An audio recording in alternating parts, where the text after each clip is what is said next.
Olá, pessoal! Tudo bem com vocês? Eu sou Anne Coelho, enfermeira e professora há mais de uma década e estou aqui para ajudar você a superar seus medos nas práticas hospitalares e a conquistar o seu primeiro emprego na enfermagem. Então já curta esse vídeo, siga o meu perfil para não perder mais dicas valiosas como essa.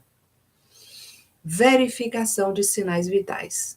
As alterações da função corporal geralmente se refletem nos sinais vitais, podendo indicar enfermidade. Por essa razão, devemos verificar e anotar com precisão.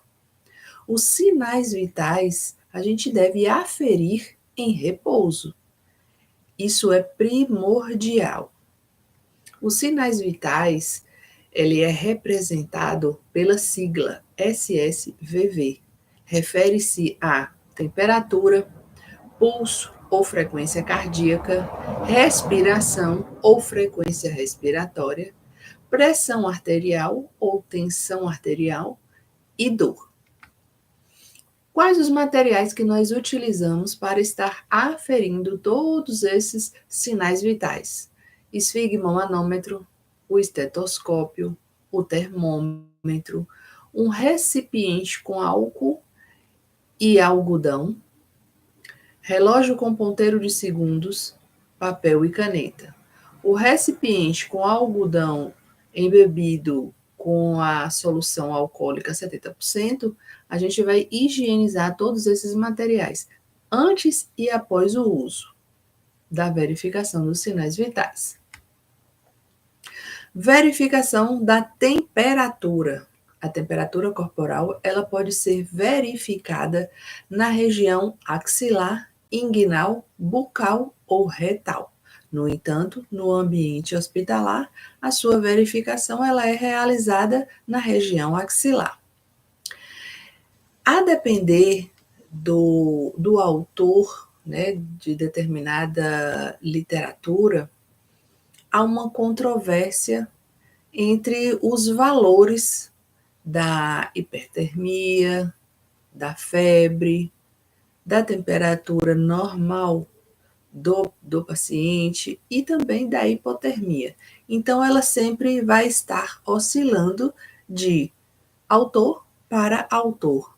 Mas, em média, a gente acaba por escolher o que defende e vai fazer aquele parâmetro. Mas, em média, a temperatura normal de um paciente seja entre 36 até 37,5. Aí, o que passar disso vai ser caracterizado pela equipe de saúde como febre, um pouco mais, né, por hipertermia, e o que for a menos dos 36 a 37,5, a gente vai denominar hipotermia. Qual o método que a gente deve seguir para ter um resultado de qualidade? Explicar o procedimento ao paciente, realizar a asepsia do termômetro com algodão embebido em álcool a 70. Em casos de termômetros digitais, a gente vai zerá-lo. Em caso de termômetros de mercúrio, porque a gente sabe que ainda é utilizado, a gente vai sacudir esse termômetro cuidadosamente até que a coluna de mercúrio desça abaixo de 35 graus. Colocar o termômetro com o bulbo em contato direto com a pele na região axilar. Pedir ao paciente para comprimir o braço com a mão, né, ao ombro oposto. Coloca o termômetro e a gente comprime. Esse comprimir é apenas, né, para ter uma segurança de que esse termômetro de fato está, né, num ambiente favorável para trabalhar. Se for de mercúrio, após, né, 3 a 5 minutinhos, pode retirar e verificar o valor. Ele sendo o digital, ele vai apitar. Então, quando estiver pronto, ele apita e você verifica o valor, lembrando sempre de estar registrando esse valor. Comunicar e registrar se houver alguma alteração. realizar a asepsia desse termômetro, porque o próximo já precisa fazer a utilização com o equipamento higienizado. Verificação do pulso. O pulso é a onda de contração e a expansão das artérias, resultante dos batimentos cardíacos. Existem também, na verificação do pulso, valores, né, que são normocárdico, que é o valor normal, bradicárdico, um valor abaixo do normal, do esperado, taquicárdico, acima desse valor. E qual seria esse valor de 60 a 100 batimentos por minuto? Então, o que tiver a mais vai ser considerado como taquicárdico. A menos, bradicárdico. E qualquer número dentro de 60 até 100 batimentos por minuto vai estar sendo considerado normocárdico. Artérias mais utilizadas para a verificação desse pulso: radial, o punho; braquial, a região interna do braço; a carótida, né? Aqui próximo à laringe; poplítea, atrás do joelho; e a pediosa, que é no dorso do pé. Como seria esse método de verificação? Explicar o procedimento ao paciente, manter o paciente confortável, deitado ou sentado, com o braço apoiado, colocar os dedos, né, médio e anelar sobre a artéria, fazendo leve pressão, o suficiente para sentir a pulsação. Procurar sentir bem o pulso antes de iniciar a contagem. Contar batimentos em período de 1 minuto. Nós vamos repetir essa contagem em caso de dúvidas, anotar o valor e comunicar alterações. Observações: não usar o polegar para a verificação do pulso, pois a própria pulsação pode ser confundida com a pulsação do paciente. Ou seja, esse dedo, né, o polegar, ele tem pulsação própria. Aquecer as mãos para não estar, né, pegando nessa pessoa com as mãos muito geladas, para não estar tomando susto. Não fazer pressão forte sobre a artéria, pois isso pode impedir de sentir os batimentos. Verificação da respiração. A respiração, ela consiste no ato de inspirar e expirar, promovendo a troca de gases entre o organismo e o ambiente. Para a verificação de respiração também existem os valores, né? Os padrões. Eupneico considera-se o valor normal. Bradipneico, menos do que o normal. Taquipneico, acima do normal. Dispneico, uma dificuldade. Apneia, uma parada momentânea da respiração. E quais seriam esses valores? Em lactante, de 30, em média, viu, gente? De 30 a 40. Criança, de 20 a 35. Adulto, 16 a 20. Idoso, 14 a 16. Incursões por minuto. E o método de verificação: deitar o paciente ou sentá-lo, observar os movimentos de abaixamento e elevação do tórax. Os dois movimentos, inspiração e expiração, somam o movimento respiratório. Contar os movimentos respiratórios durante 1 minuto. Anotar o valor, comunicar e registrar anormalidades. Observações: não permitir que o paciente fale durante o procedimento. Não contar a respiração após esforços físicos. Por que é importante você saber dessas informações? Porque uma vez que você fala, conversa ali, interage com o paciente, ele, né, pode alterar a respiração dele. Principalmente quando você já o aborda falando o que você vai fazer. Então, ele até te ajuda na respiração. Eu gosto de falar que eu vou fazer uma coisa e contar a respiração, né? Eu nunca falo assim que eu vou contar a respiração dele, porque aquele movimento, o saber que o que eu estou fazendo vai fazer com que ele me ajude nessa respiração. O movimento ele vai controlar. Então, essa contagem aí, ela não vai ser tão fiel. Então, eu prefiro dizer que eu vou fazer um outro movimento, né? Uma outra contagem, tipo, observar o pulso. Vou contar aqui seu pulso. Pego no braço, mas eu estou contando ali os movimentos respiratórios dele. Verificação da pressão arterial. A pressão arterial consiste na pressão do fluxo sanguíneo na parede das artérias. Valores.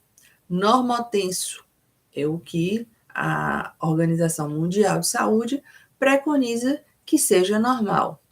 Hipotenso, abaixo do normal. Hipertenso, acima do normal. Padrão conforme a Organização Mundial de Saúde. Diz que, ou preconiza que, a pressão sistólica deve permanecer entre 100 a 129. A pressão diastólica de 60 a 84. Existem ainda, fora desse parâmetro de normotenso, há dois outros modelos, que é a pressão convergente, que os valores se aproximam, a divergente, que os valores se afastam demais, e a gente deve observar que no procedimento a gente deve evitar falar, né, fazer esforços durante o procedimento. Devemos descansar antes de medir, limpar o aparelho, sentir a pulsação, insuflar até onde necessário. Em casos de dúvidas, repetir. Então, se a gente parar para analisar, eu só vou insuflar o aparelho até onde eu já fiz uma testagem no pulso.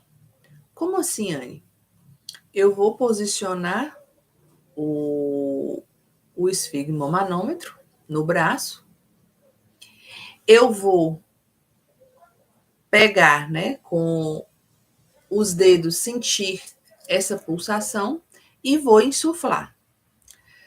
Quando eu estiver insuflando, que eu não sentir mais a pulsação, eu vou memorizar aonde parou a pulsação aqui no meu dedo, né? E aí eu vou anotar um exemplo, 12, que é 120. Eu vou insuflar 2 números a mais, né? Se deu 120, eu vou insuflar até 140, 150. Por quê? Quando eu soltar esse manômetro, eu vou ouvir, né, os sons, os dois sons, e vou entender qual aquele valor de pressão arterial. Mas eu vou detalhar agora, minuciosamente, como seria esse método. Sempre explicando o procedimento ao paciente, nós vamos realizar a asepsia do estetoscópio, manter o paciente deitado ou sentado, com o braço apoiado, de forma que eu tenha a certeza que ele está em repouso, deixar o braço descoberto, evitando, né, uma compressão, colocar o manguito 4 centímetros acima da prega, né, da prega do cotovelo, prendendo sem apertar demasiadamente e nem deixar muito frouxo. Colocar o manômetro de modo que ele fique bem visível, porque eu preciso estar monitorando, né, esse manômetro. Localizar com o dedo médio e anelar a artéria braquial, porque ela fica, gente, por dentro do braço. Então, eu vou localizá-la, vou colocar o estetoscópio no ouvido e posicionar em cima dela. Eu vou fechar a válvula de ar e insuflar rapidamente, até a numeração que eu fiz o teste, né? Antes de iniciar essa medição, eu fiz o teste para saber até quanto eu devo insuflar. Mas, em média, em todos os lugares, né, por onde passei e por onde eu presenciei o método, né, de aferir, geralmente as pessoas insuflam até 200, mas tem que analisar, porque e se essa pressão for superior a 20? Então, a pessoa precisa estar atento. Bem, eu insuflei até 200. Quando eu soltei, eu só consegui ouvir um batimento, então o outro vai estar lá para trás. Então, a atenção aí, né? Porque pode ser necessário insuflar a mais. Abrir vagarosamente essa válvula, observando o manômetro, os pontos em que são ouvidos os primeiros batimentos, observar o ponto em que houve o desaparecimento dos sons, retirar todo o ar do manguito, removê-lo e deixar o paciente confortável. Anotar os valores, comunicar e anotar alterações, realizar a asepsia do estetoscópio, manter materiais em ordem. Na verdade, assim, eu digo a vocês, alunos, e vocês que já são técnicos, porém não têm tanta experiência com os sinais vitais, eu digo e digo novamente. Isso é treino. Vocês precisam treinar. O tempo todo estar treinando, porque vai variar de pessoa para pessoa. Às vezes você encontra uma pessoa e ainda tem um outro ponto agravante. Se já é difícil para os iniciantes fazerem a verificação nas pessoas saudáveis, imagine nas pessoas debilitadas, fragilizadas, né, com inúmeras patologias. Então, vai ficar um pouco mais complicado. Tudo na pessoa debilitada é um pouco mais complicado do que na pessoa dita saudável. Então, treine bastante, no máximo de pessoas que vocês puderem, porque quando vocês forem para o estágio ou trabalhar de fato, vocês já vão ter treinado e passado por diversos modelos de pessoas, e aí vai com certeza ficar mais fácil. Vamos para as observações. Sendo necessário verificar a pressão novamente, né? Você vai manter o manguito no braço, mas sem a compressão. Ou seja, vai folgar ele todo, mas pode deixar no braço. Em casos de dúvidas, repetir, né, essa verificação. Você vai esvaziar completamente o manguito antes de fazer uma nova verificação. Um outro ponto que eu gosto de deixar também bem claro. Existem as pessoas que elas têm uma tendência, por natureza, né, a terem uma pressão um pouco mais elevada e ainda assim estar dentro dos conformes, né? As pessoas que elas são cardiopatas. Então, a gente precisa, no momento da anamnese com essa pessoa, é bacana que você converse, que você entenda o que está acontecendo naquele momento, né, com aquele paciente, para você não se assustar, porque uma pessoa cardiopata, né, com não não estando com essa cardiopatia controlada, talvez a pressão esteja muito alta e você possa, né, se assustar. Então, lembre-se, é importante essa anamnese, mesmo que rápida, de uma reduzida, mas é legal que você entenda o que está acontecendo com esse paciente para você não estar tomando susto. E também preocupando esse paciente. Vamos falar agora do quinto sinal vital, que é a dor. A avaliação da dor, né, ela continua sendo um foco essencial da prática da enfermagem. A enfermagem é a equipe que permanece mais tempo com os pacientes. É necessário que a enfermagem conheça os instrumentos de avaliação da dor, a identificação dos sinais e sintomas fisiológicos de dor, sinais vitais, história clínica e avaliação de fatores psicossociais e culturais são dados adicionais em uma avaliação abrangente de dor. A avaliação da dor, ela deve ser visível nas instituições de saúde. Assim, o seu registro, juntamente com os demais sinais vitais, garantirá, na sua vigência imediata, intervenção e reavaliações subsequentes. A avaliação da dor e o registro sistemático e periódico de sua intensidade são fundamentais para que se acompanhe a evolução dos pacientes e se realize os ajustes necessários ao tratamento. Obstáculos que interferem nessa avaliação: confusão mental, estado físico, ambiente com ruídos, disponibilidade de tempo. Mensuração da dor.